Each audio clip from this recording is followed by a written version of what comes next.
Hello আমার গুলুমুলু বন্ধুরা, কেমন আছো তোমরা? নিশ্চয়ই অনেক ভালো আছো। আমি তোমাদের ভালো রাখতে তোমাদের সব মজার মজার গল্প নিয়ে আসি। তোমরা প্লিজ প্লিজ আমার চ্যানেলটি সাবস্ক্রাইব করে আমার সাথে থেকো। তো চলো দেরি না করে শুরু করে দিই আজকের ভিডিও। আজকে শোনাবো ম্যাডাম আর ছাত্রের ভালোবাসার গল্পের দ্বিতীয় অংশ।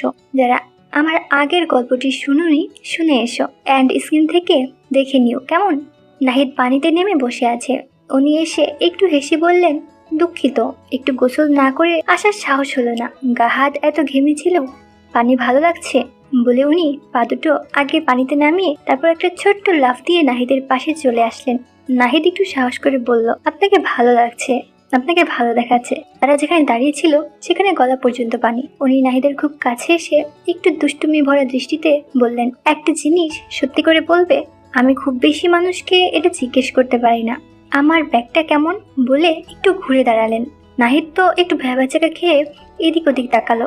কেউ তাকিয়ে নেই তো, তাও একটু লজ্জা করছিল। আগে কোনো মেয়েকে তাকে দেখতে বলেনি। ওনার ব্যাগ দেখে নাহিদের মনে হচ্ছিল এখনই তাকে দিয়ে নিজের ইচ্ছা পূরণ করে ফেলি, কিন্তু পরীক্ষার পাশ করার বাসনা এখনো ছিল, তাই এই আচরণটা করলো না। নাহিদ কাচুমাচু করে বলল, একদম ঠিকঠাক আছে, টেনিস ভালো কাজ দিচ্ছে। উনি নাহিদের দিকে ঘুরে বললেন, তোমার বান্ধবী সরি বন্ধু থেকে ভালো?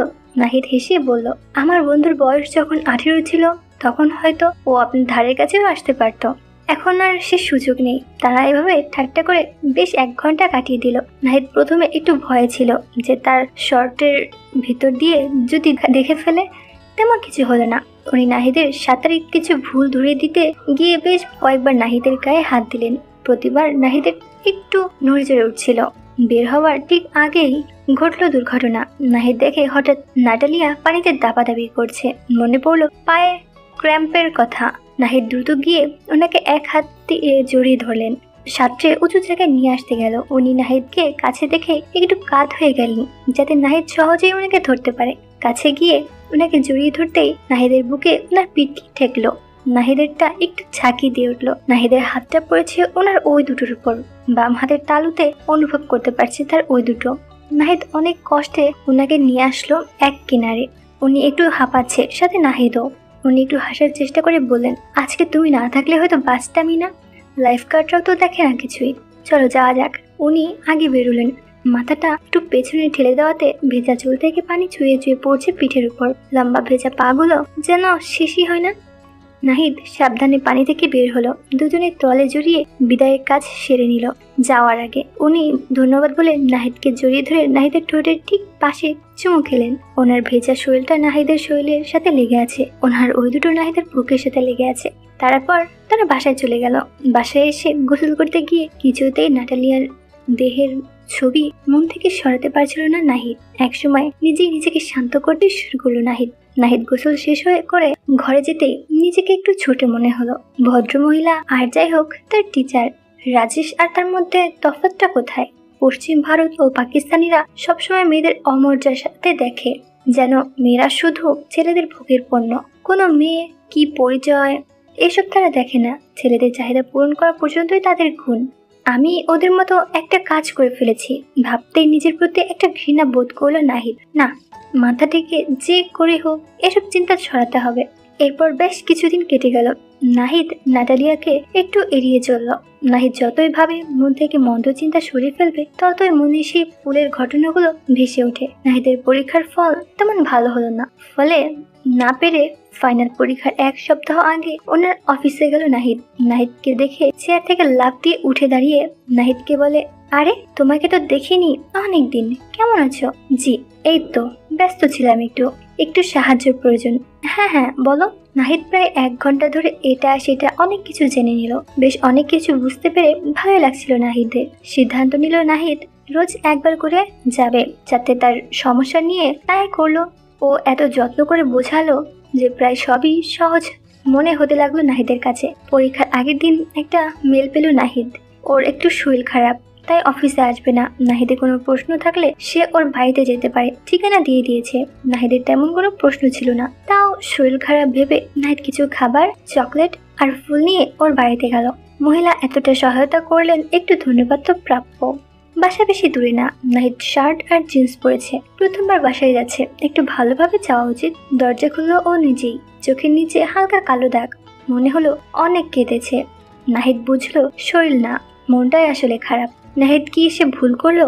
নাহিদকে ভিতরে আসতে বলল। মুখের হাসিটা মলিন। বসার ঘরে নিয়ে একটা সোফায় বসতে বলল। কি প্রশ্ন দেখাও? নাহিদ বলল, আমার কোনো প্রশ্ন নেই, আপনার শরীর খারাপ তাই আমি লাঞ্চ নিয়ে এসেছি। এতক্ষণে নাহিদের দিকে ভালো করে তাকিয়ে হাতের ফুলগুলো দেখে একটু হাসলো। তারপর মুখে দুষ্টু হাসিটা ফিরিয়ে এনে বলল, আমি তো ঘাস খাওয়া ছেড়ে দিয়েছি। আমি চকলেটটা এগিয়ে দিয়ে বললাম, এটা আপনার, ফুলটা আসলে আমার খাবার। শব্দ করে হাসতে হাসতে দাঁড়িয়ে নাহিদকে জড়িয়ে ধরে বলল, একটু বসো, আমি আসছি। নাহিদের হাতের জিনিসপত্র নিয়ে ভেতরে চলে গেলেন। বসার ঘরে টেবিলের উপর নাহিদ দেখলো একটা খোলা চিঠি। তার এক বান্ধবী লেখা। এই বান্ধবী নাটালিয়াকে অনেক দিনের বয়ফ্রেন্ডের বিয়ে করেছে। সে ব্যাপারটা গোপন করতে চেয়েছিল, কিন্তু বান্ধবী বিবেকের তাড়নায় জানিয়েছে। মন খারাপ হওয়াটা স্বাভাবিক। ভালোবাসা আর বন্ধু একই সাথে হারিয়েছে নাটালিয়া। একটা মেরুন ড্রেস পরে ফিরে এলো নাটালিয়া। মনে হলো একদম ভিন্ন মানুষ। ওর গা থেকে সুন্দর ঘ্রাণ আসছে। চোখের নিচের দাগগুলো দেখা যাচ্ছে না তেমন। মুখে হালকা মেকআপ, চুলটা পরিপাটি করে বাঁধা, ড্রেসটা এক কাত কাটা, বুকের কাছে কুচি দেওয়া, গায়ের সাথে লেগে আছে মনে হলো রেশম জাতীয় কিছু। জামার গলা বেশ বড়, ওই দুটোর বেশ খানিকটা দেখা যাচ্ছে। কি সুন্দর, কোনো দাগ নেই, ভাঁজ নেই। সাদা মানুষের চামড়া দেখলে মনে হয় রক্ত শূন্য, কিন্তু এই চামড়া একটু বাদামি, তাই বেশ লাগে। জামাটা মাঝ মেরুতে উঠে গেছে, পাগুলো আজ যেন আরো লম্বা লাগছে। তা দেখে নাহিদের গলা শুকিয়ে কাঠ। নাহিদকে নিয়ে গেল ও খাবার টেবিলে। সেখানে নাহিদের আনা ফুলগুলো সাজানো আর লাঞ্চ রাখা। তারা খেয়ে গল্প করে কাটালো বেশ কিছুক্ষণ। নাহিদ দেখলো ও বেশ খুশি। নাহিদের ভালোই লাগলো ওকে আনন্দ দিতে পেরে। বেশ কবার ও নাহিদের গায়ের সাথে গালা গেল। নাহিদের চোখ বারবার ওর ওই দুটোর দিকে যেতে লাগলো।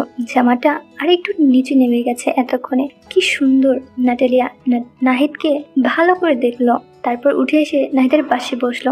এক দৃষ্টিতে একটু তাকিয়ে থেকে কিছু না বলে চোখ বন্ধ করে নাহিদের ঠোঁটে একটা চুমু দিল। নাহিদের মনের দ্বিধা চলে গেল। ওর নাহিদকে ভালো লাগে। নাহিদ এক হাতে তাকে কাছে টেনে নিল। নাহিদ ওর ওই দুটিতে ছুঁয়ে দিতে লাগলো। ওর দেহ কেঁপে উঠলো। নাহিদ আবার আরো বেশি করে আদর দিতে লাগলো। নাহিদ সবকিছু খুলে দিল। এত সুন্দর সবকিছু কল্পনাকে যেন হার মানায়। সে নাহিদের আরো কাছে চলে আসলো।